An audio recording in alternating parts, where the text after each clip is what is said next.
Sophie Cunningham just said the thing everybody's been waiting for someone to say out loud against Brittney Griner. She stood in front of cameras after Caitlin Clark and the Indiana Fever dropped 123 points on the Connecticut Sun, and she called for a ban on men playing in women's sports. No hedging and no apology. And everybody watching knew exactly what she meant. So, let's break down what she actually said, why the timing wasn't an accident, and what this means for the rest of the season as she goes nuclear on Griner. Let me know down in the comments below if you stand with Sophie Cunningham. On that same vein, in that story with the ESPN, you talked about wanting to protect young girls who shouldn't have to go against biological men. Just can you expand your viewpoint on that? Clark drives to the paint. Griner leans in, and there it is again. Contact that knocks Clark off her rhythm, and no whistle follows. Fans rewound a clip about 100 times on social media because it looked exactly like something they'd seen before. And that's the problem. This isn't the first time.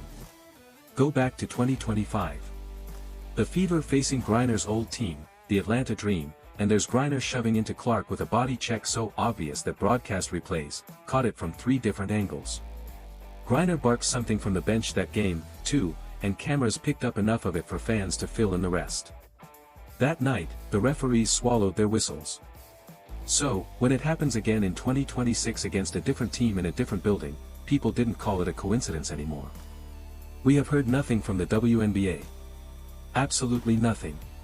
Story with ESPN, you talked about wanting to protect young girls who shouldn't have to go against biological men. Just can you expand your viewpoint on that? I mean, I think I said what I said. I think it's kind of common sense. And I think I'll always believe in that. I think it's really important to protect children. And that's little girls who are also involved in that category. And so I stand on what I said. And Brittney Griner has not commented, which I find significant. I've watched that video countless times, and it sure looks like Brittney Griner says white girl. During the July 22nd game against Connecticut, the pattern didn't just repeat, it multiplied. Clark gets bumped going through a screen, no call. She takes a shot to the arm on a drive, no call. Then she points at the scoreboard after a bucket, just pointing, nothing else. And somehow that's the moment the referees decide to blow the whistle and slap her with a technical. Think about that for a second. Real contact gets ignored all game, but pointing at a scoreboard gets flagged. Fans in the arena booed loud enough that you could hear it clearly on the broadcast. Commentators calling the game started asking out loud why the same 3 or 4 missed calls kept breaking in the same direction. And by the third quarter, social media had already turned it into a full-blown debate about whether this officiating crew had it out for Clark specifically. And Clark's frustration isn't happening in a vacuum. She's picked up 7 technicals this season already, and every single one gets brought up whenever people talk about a possible suspension hanging over her head. So, picture the pressure she's playing under. Every bump, every shove, every no-call chips away at her composure, but she can't react too hard or she risks another technical and inches closer to sitting out a game that actually matters. That's the trap. Get hit and stay silent or push back and risk punishment. Clark's competitive fire is exactly why she's must-watch basketball, but that same fire is being used against her every time the whistle stays in the ref's pocket. Everyone always is coming at it as a negative. Well, me coming out with that, there's so many people who are coming out with the positive saying. And so people are always going to have something to say. You could win the championship, you could be the best at whatever it is, and there's still people who are going to hate on you. And so, that's just what this world is. So, I am confident in who I am. I'm proud of who I am. I'm happy being me. That's the moment Cunningham decided she wasn't staying quiet anymore. Watching her teammate get hit possession after possession, game after game, and getting punished for pointing at a scoreboard instead, something in Cunningham snapped.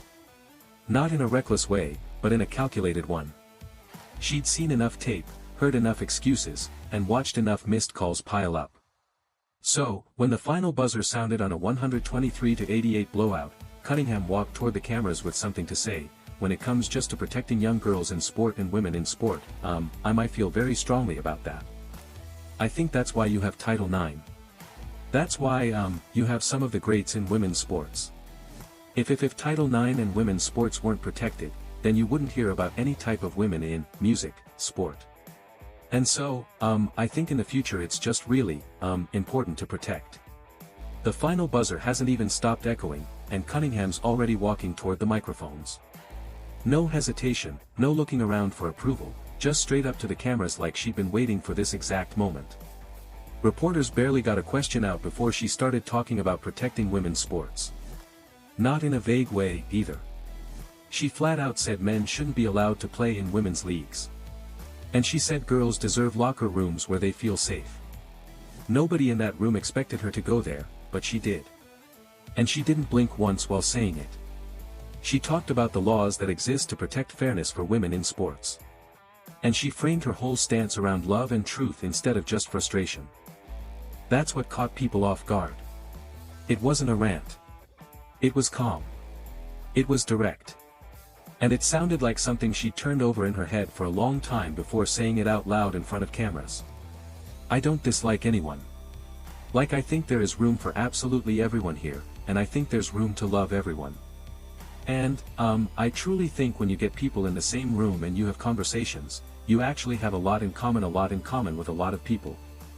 And so, I'm there to love. If you followed the news about Griner over the years, you can connect the dots immediately as to why Cunningham specifically chose to break her silence and her timing. She didn't need to spell it out because the context did that for her. And the timing, right after another night against Griner, made the target obvious to everyone tuned in. What made it hit even harder was the contrast. Her voice stayed level the entire time. No yelling, no finger pointing, just steady eye contact with the reporters in front of her. But online, it exploded within minutes. Clips of her comments hit social media before she'd even left the podium, and the reaction split instantly between people cheering her on and people accusing her of dog whistling. Either way, everybody was talking about it, and that's exactly the kind of reaction a calculated statement is built to. There are going to be some negative comments, but there's also a whole bunch of positive comments too that no one really ever, it is what it is. Like I said, we're all human. 08130. We're all, no one's perfect here, and so I really don't care what other people have to say. I know who I am. My people know who I am, and support poured in fast. Fans flooded comment sections calling her brave, calling her the first player with the guts to say what everyone's been thinking for years. USA Today picked up the story within hours. ESPN ran it across their shows the next morning, and the LA Times followed with their own breakdown of the comments and the reaction. Other players stayed quieter, some posting vague support without naming names, which only added to the sense that Cunningham had said something a lot of people agreed with but were scared to say themselves. Some fans started calling her a folk hero right there in the replies, saying she did what no one else in the league was willing to do. That kind of reaction doesn't happen by accident, and it doesn't happen for a slip of the tongue, either. This was planned. She picked her words, she picked her moment, and she picked the biggest possible stage to plant her flag on. Now the conversation around fairness in the league isn't some quiet debate happening in group chats anymore. It's front-page sports news, and it all traces back to one calm, calculated post-game interview. To understand why her words hit as hard as they did, you've, music, got to go back further because this didn't come out of nowhere. As you know, this is something the president feels strongly about as well, and the American people do, too. That men should not be playing in women's sports. It's completely ludicrous that anyone could support that. It's even more ludicrous that you do have Sophie Cunningham, a female athlete herself, very accomplished in her own right, coming forth and speaking that truth that men shouldn't play in women's sports. We want to protect women and girls. We're all, no one's perfect here, and so I really don't care what other people have to say. I know who I am. My people know who I am, and support poured in fast. Fans flooded comment sections calling her brave, calling her the first player with the guts to say what everyone's been thinking for years. USA Today picked up the story within hours. ESPN ran it across their shows the next morning, and the LA Times followed with their own breakdown of the comments and the reaction. Other players stayed quieter, some posting vague support without naming names, which only added to the sense that Cunningham had said something a lot of people agreed with but were scared to say themselves. Some fans started calling her a folk hero right there in the replies, saying she did what no one else in the league was willing to do. That kind of reaction doesn't happen by accident, and it doesn't happen for a slip of the tongue, either. This was planned.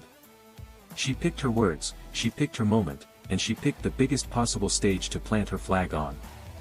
Now the conversation around fairness in the league isn't some quiet debate happening in group chats anymore. It's front-page sports news, and it all traces back to one calm, calculated post-game interview.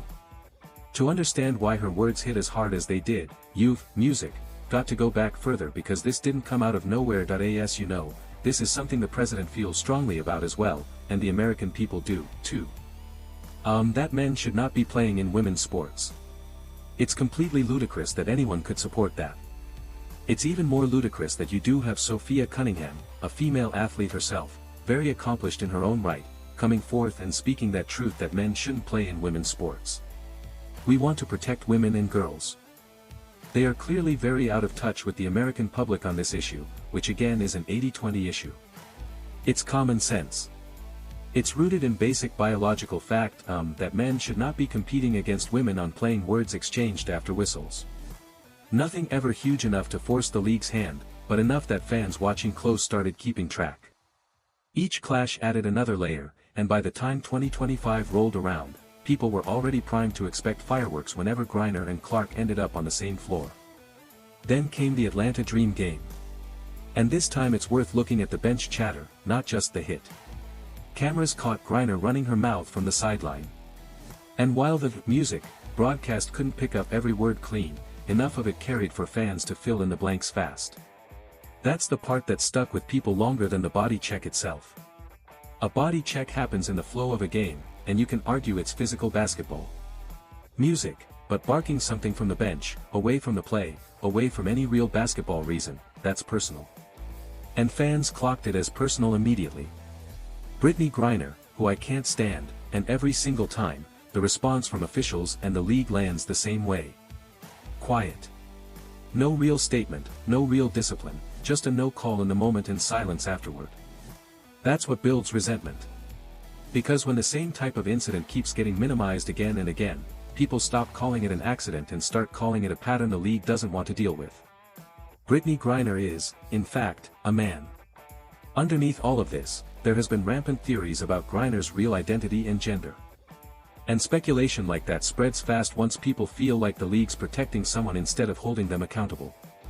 That's why Cunningham's comments hit the way they did. She didn't just react to one game, she gave voice to something fans felt was overdue. That's why Cunningham's comments hit the way they did. She didn't just react to one game, she gave voice to something fans felt was overdue by years, music, not days. People weren't just reacting to her words, they were reacting to finally hearing someone inside the league say it instead of anonymous accounts online. This person is not a female. Firstly, because this was actually posted to Brittney's personal Instagram. And this isn't happening in a bubble, either. The whole conversation folds right into the bigger national argument about male athletes competing in women's sports. An argument that's been running hot in every level of athletics, from high school track to the Olympics. Cunningham stepping into that conversation, using a WNBA post-game podium as her stage, plugs this rivalry directly into a debate way bigger than one game or one player. Fans picked up on specific words, music, fast, calling Cunningham's comments exposing Griner, calling it vanquishing her, like she'd settled the argument just by speaking it out loud. When it comes to Instagram, they use a combination of like AI detection and plus, music, manual surveyors, but specifically the AI detection to make sure that no explicit content ends up on the platform. So clearly whatever AI detection system was used when Brittney posted this and it stayed up for 106 weeks, was not like, oh, this is a bare female chest, we have to take this down. It obviously assumed that Brittney was male.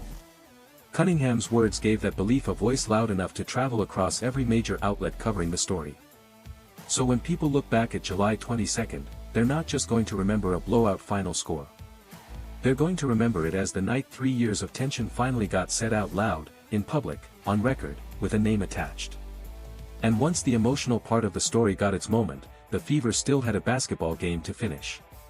And they finished it by putting up numbers nobody in that buoy. It starts from tip-off and Clark isn't just scoring. She's setting up teammates in rhythm, finding cutters, hitting shooters in stride, turning what should be a normal possession into easy 2 points over and over again. Her stat line by the end, 27 points, 11 assists, and she does it all in only 27 minutes. Think, music, about that pace for a second. Almost a point a minute combined with nearly an assist every 2 minutes, and she didn't even need a full night to get there. That kind of efficiency doesn't happen by accident. It happens when a player reads the defense faster than the defense can react, and Clark spent the whole night one step ahead of Connecticut. Come on, Caitlin. She's shooting your eyeballs off. Cheering, she wasn't doing it alone, either. Aaliyah Boston puts up a near double-double stat line herself, 22 points, 6 rebounds, 5 assists, working the paint and facilitating out of the post like a point forward. Kelsey Mitchell adds 23 points, knocking down shot after shot off movement, and when you put those three together, Clark, Boston, and Mitchell, the Suns simply didn't have an answer in the same game. By halftime, the board reads, music, 70 points for Indiana, a franchise record for any half in team history. 70 points in 20 minutes of basketball is the kind of number you usually see in a blowout college game, not a professional matchup against a team that's supposed, music, to compete for the postseason. That's the pace the Fever set early, and they never let their foot off it. By the final buzzer, the box score shows 15 records broken in a single game. Most points scored in a game, most points score. Add in career nights from multiple players and team records for assists and, music, bench scoring, and you start to understand why analysts kept repeating the number 15 like it needed saying twice, coming off the screen, the quickness. They just feed it in stride to Aaliyah Boston. Here's the stat that catches people off guard, though. 10 different players scored that night, and 8 of them shot 50% or better from the field. That's not a superstar dropping 50 points while everyone else watches. That's an entire roster clicking on both ends, hitting open shots, running the offense clean, and sharing the ball like it's spring training for a title run. And remember everything that happened earlier with the officiating, the missed calls, the questionable technical, the pattern fans couldn't stop talking about. The Fever didn't let any of it slow them down. They played through bad whistles, they played through frustration, and they still put up the biggest offensive night in franchise history. That's the part that made the win feel even bigger, because it happened in spite of everything working against them, not because the game was easy. She has turned into, especially over these last few weeks, Boston deep position. When you run ahead of the back, right now, Clark, Boston, and Mitchell look like the best trio in the league, full stop. But a night like this doesn't happen, music, with just 3 players carrying the load, and the rest of the roster made sure of that. Add it all up, and the bench drops, music, 31 points combined, and that number matters way more than it looks at first glance. Teams that only rely on their starters run out of gas by the time the playoffs roll around, but a bench scoring 31 points means the starters get real rest, and the Fever can play this same pace deep into a long postseason without breaking down. Boston's fingerprints are all over this game, too, and not just on the score sheet. She's grabbing boards, she's pushing the ball. That pick and roll with Boston and Clark, or Boston and Mitchell, kept bending the defense every single time. And once the Sun committed to stopping one action, someone else was wide open on the weak side. Depth is what separates good teams from dangerous ones, and the Fever proved that again on July 22nd. 3 stars can win you games in the regular season, but a bench that scores 31 and a two-way anchor like Boston controlling the glass, that's what wins championships. This wasn't just a win on a random Wednesday in July. Cunningham stood up and said what, music, needed saying. Clark played through every no call, and kept scoring anyway, and the whole roster showed up to make sure the final score left no room for, music, debate. That's what fair competition looks like when nobody's cutting corners. Keep watching how this shapes the MVP race and the championship push the rest of 2026. Because the scoreboard read 123-88, music, but the real score people will remember is fairness against excuses. And on July 22nd, fairness won by a landslide. Let me know down in the comments below if you stand with Sophie Cunningham. And don't forget to like, subscribe, and turn on all notifications as we're bringing you all the action and top stories. Click the video on the screen and we'll see you in the next one.